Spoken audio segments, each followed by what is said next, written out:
That was the last contact I have with her. She wasn't answering her texts. Something was wrong with my daughter because she contacted me all the time. On June 10th at 1:22 a.m., he is captured putting his hand around the throat of Krystal as he was guiding her into the elevator to that apartment complex. One of the most violent murders I've ever been involved in and seen. This is True Crime Arizona, an Arizona's Family Originals podcast.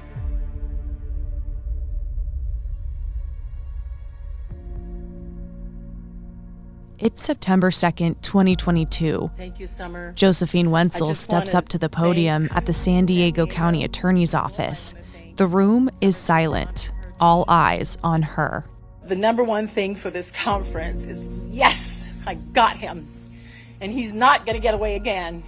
He's never going to be released from that jail if I can have something to do with that. The thing is, she had a whole lot to do with one of the U.S. Marshal's top 15 fugitives being caught after over 6 years. Josephine used to be a police detective herself, but it wasn't detective work that drove her passion to help find this man. Everything changes when the murder victim is your own daughter.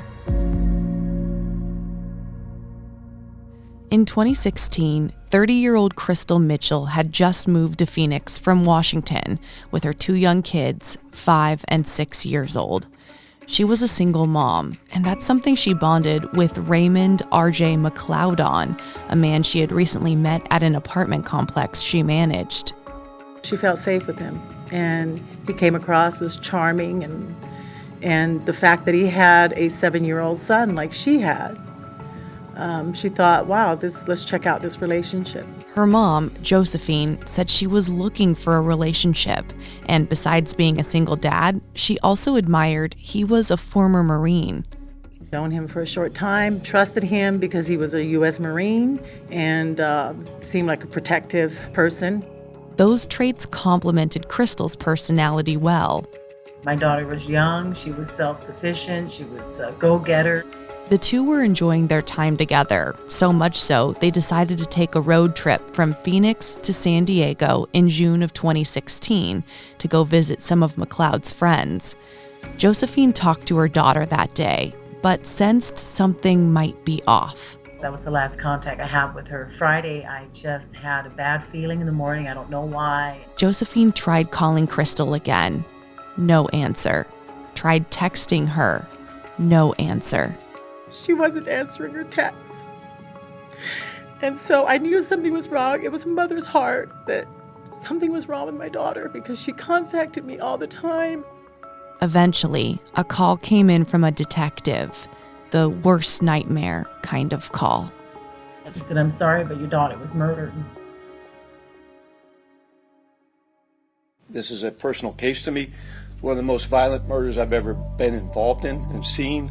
San Diego Police Chief David Nislet was commanding officer of the homicide unit at the time of Krystal's death. The image of what happened to Krystal hasn't left him. His team got to work piecing together what happened, and the glaringly obvious question, where was Raymond McLeod?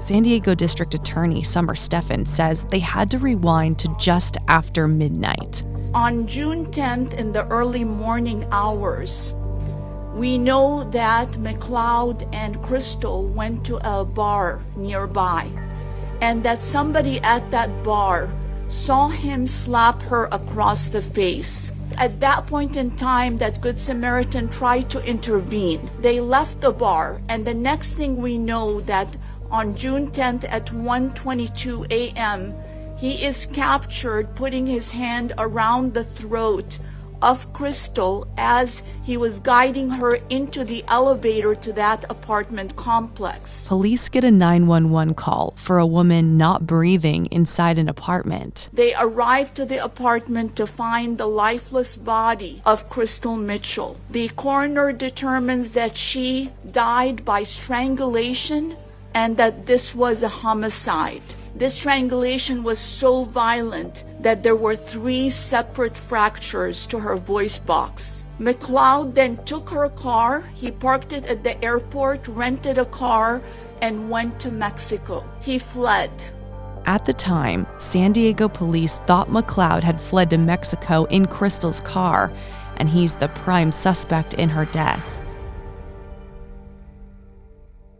An all-out manhunt began, and Josephine was not only convinced McLeod had killed her daughter, but spoke directly to him through the media. I want to plead to his U.S. Marine side. You know, he swore to protect this country. For crying out loud, turn yourself in. Be a man and quit being a coward. Josephine's commitment to finding him began immediately. She used her background in police detective work to start trying to track him down herself.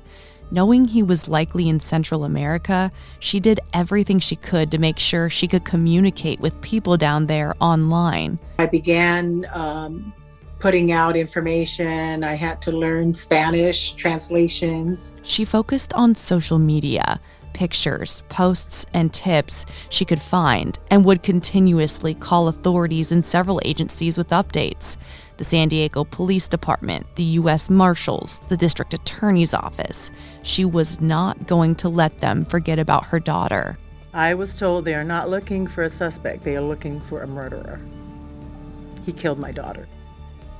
And I know that somebody or some people here in Phoenix, whether it's the family, friends, co-workers, know exactly where this man is. In 2017, they had information McLeod was last seen fleeing Mexico to Belize, but nobody could pinpoint where he was, assuming he wasn't going by his real name. That problem went on for years, and in 2021, the U.S. Marshals Service decided to raise the stakes. They wanted Raymond McLeod found. This is the first time a fugitive has hit the top 15 list with such a high reward, up to $50,000 for information that can lead to an arrest. By 2021, Josephine and authorities had received credible sightings of McLeod in Belize and Guatemala, and there was a fire like never before to end this manhunt. Josephine was going to get justice for her daughter. She used to tell people, you don't want to mess with my mother. Imagine losing your legs. You wake up one day and your legs are gone. Your brain tells you can still walk, but you can't walk. And, you have to decide whether you're just going to lay there and die or you're going to figure a way out to walk again. She not only figured out a way to walk again, she began to change others' lives in Krystal's honor. Josephine began the Cold Case Foundation, an ultimate resource for homicide, missing person, unidentified bodies, and rape or assault cold cases to help families and victims with help and support. They say what goes around comes around, and after years of pouring her heart into helping others while still working on her own daughter's case, the big break she'd hoped for since 2016 finally happened.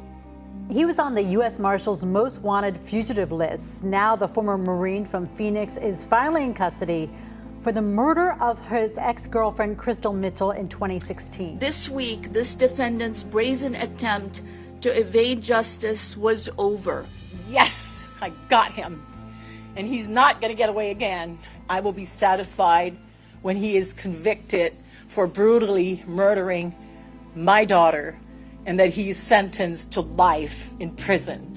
Raymond R.J. McLeod, found and captured by the U.S. Marshals in Sonsonate, El Salvador, seen in pictures with handcuffs on, a grown beard, a ponytail, wearing a shirt at the time of his arrest that said "Coach," with the words "Changing Lives" written underneath. What was he a coach for? And changing lives? That certainly seemed ironic. We'd eventually get that answered, but first, Josephine Wenzel took the microphone, expressing all of the emotions she was feeling at once after years and years of doing everything in her power to find McLeod. People out there have information. You know where a murderer is hiding. You know where a rapist is hiding, but you don't want to get involved. well, it's time to get involved. Because for so many years, there were people that knew where McLeod was hiding. But nobody came forth, and my family suffered. I put in 6 hard years at the sacrifice of my own family. I would wake up 3 o'clock in the morning, and I would go through computer searches, make phone calls. I'd call marshals in the middle of the night, midnight, whatever. But we worked together, and I'm just so grateful. Like I said, I'm just so grateful for the attention of this case and how much it means to my family and I'm just grateful for that. Joseph O'Callahan, Chief Deputy U.S. Marshal, unraveled the timeline of how they closed in on Raymond McLeod after more than 6 years. On Saturday, August 20th, the United States Marshal Service received a tip indicating someone resembling McLeod's characteristics may be working as an English instructor at a school in San Senado, El Salvador. Deputy Barajas immediately conducted further investigation along with verifying the tipsters. Keep in mind, over the years, we've had some tips that we have felt have tried to throw us off the avenues that we were going down. So every tip that came in had to be verified and heavily researched. They determined the individual inside the school was in fact Mr. McLeod, going by the name of Jack Donovan. El Salvadorian law enforcement officials took McLeod into custody inside the classroom from where he was teaching. He did admit to his identity. Initially didn't say a whole lot, and then he admitted who he was, and he was a U.S. citizen, and we were able to get him out of the country fairly quickly. If he had legally been in the country, this would have made things significantly more difficult for us. Luckily, no record was found, meaning if it was him, that he was illegally in that country. That made extradition back to San Diego much easier. Josephine said he changed his look a lot, making things much harder during the search. We're describing somebody with all these tattoos, big guy. Okay, he's hiding his tattoos. Crew cut, military cut. Well, he's balding, but he has a ponytail. And so he'll let his hair down and put on the cap, and the cap blocks him. So if you see anybody like that in Central America, they're probably wanted. A reporter asked Deputy O'Callahan about a rumor that McLeod had stolen a Canadian man's identity and was using his passport to get around. We didn't find any actual passports or identifications. I will tell you that, as I was instructed, is that if you do a Google search on Jack Donovan and just use the word Canada, it's a large bodybuilder, pretty similar look to him. So I think he had done a little bit of research on his own. Maybe that's, obviously he's into bodybuilding, but I think he found someone that looked kind of like him and was able to run with that identity. O'Callahan said McLeod was teaching students English, who were about 20 to 25 years old, but El Salvador wasn't his first stop beyond the border. We believe, obviously, he has spent some time in Mexico, Belize, Guatemala. We believe that he's been in El Salvador for approximately 2.5 to 3 years. At our news station here in Phoenix, we started going through court documents on Raymond McLeod. Krystal wasn't his first domestic violence victim. According to the documents, in February of 2009, Raymond McLeod assaulted his now ex-wife and a child under 15 years old. He pleaded guilty to aggravated assault in a plea deal, but eventually it was dismissed without prejudice because he completed a domestic violence diversion program. Just 7 years later, Krystal Mitchell was killed. Reporters asked the U.S. Marshals if there were any other instances in Central America where McLeod was involved in domestic violence after Krystal's murder. I would refer that to Josephine. Deputy O'Callahan said he would turn that question over to Josephine. Yes, I had been contacted by a woman from Guatemala who told me that Mr. McLeod badly beaten up her neighbor's daughter. And I asked her how bad was bad. She says, pretty bad. And she wasn't the first. There was another woman that was in Belize, and it was the same thing. He beat her before he fled to Livingston, Guatemala. So yes, he has been. That wasn't all. He had bludgeoned a dog to death. The dog was in a cage. He bludgeoned the dog to death. He was only suspected of killing the hostel owner, an old man who was found dead in the bottom of an empty swimming pool. She says the hostel owner was an Australian man, found dead with a broken neck. But Josephine told reporters much of this was not documented by authorities, that rules and regulations can be much different in foreign countries. So as far as being prosecuted for any of these other alleged crimes, that hasn't happened.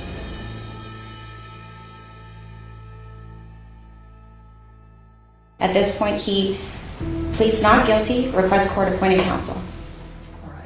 McLeod appeared in court for the first time in San Diego, which was the first time we got to hear his voice.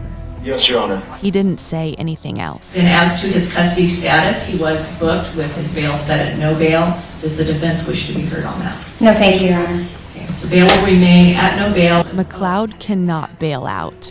He is charged with Krystal's murder, facing 25 years to life in prison if convicted.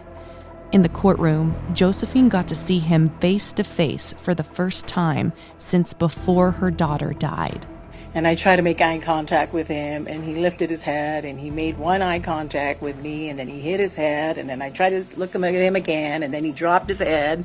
So apparently he doesn't want to see me or doesn't want to face me. Mixed emotions, just looking at him and seeing that that's the man that killed my daughter brutally, murdered my daughter. But I was glad I put him there. Right now, the U.S. Marshals are working out the reward money with the tipster who led them to the school in El Salvador. But every single official who spoke spent a great deal of time thanking one person in particular, Josephine.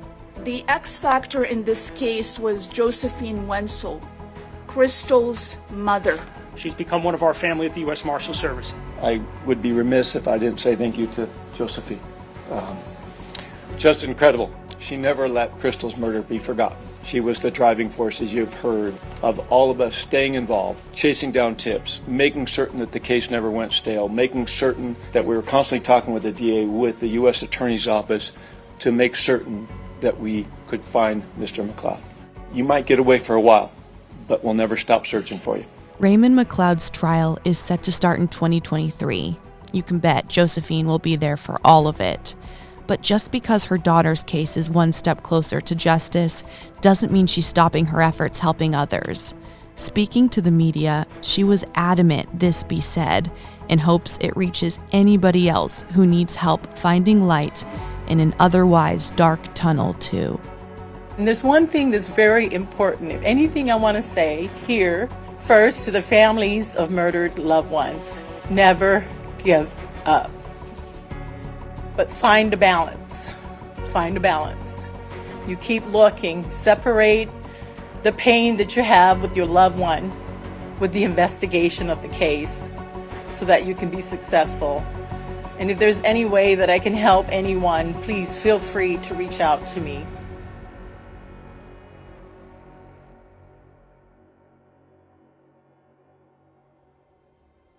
To get in contact with Josephine, visit her website, coldcasefoundation.org.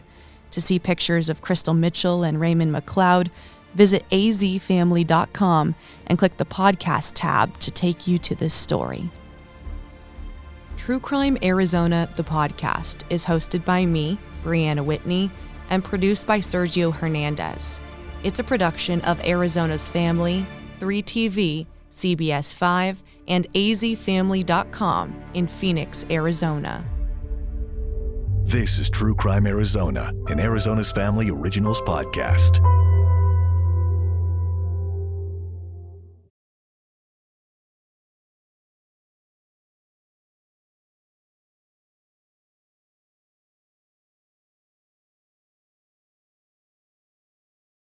Looking for a new career? Welcome to Do HVAC Training Service Center in North Charleston. Enroll today in our comprehensive HVAC training hands-on field experience-based program, covering troubleshooting, maintenance, installation, and more on various HVAC systems and ductwork. We offer EPA and NAEP preparation and testing, along with various certifications. Enjoy payment options. Achieve certification in under 5 months. Enroll now for your new journey of skill development and career advancement. Log on to dewhvactrainingsc.com to inquire.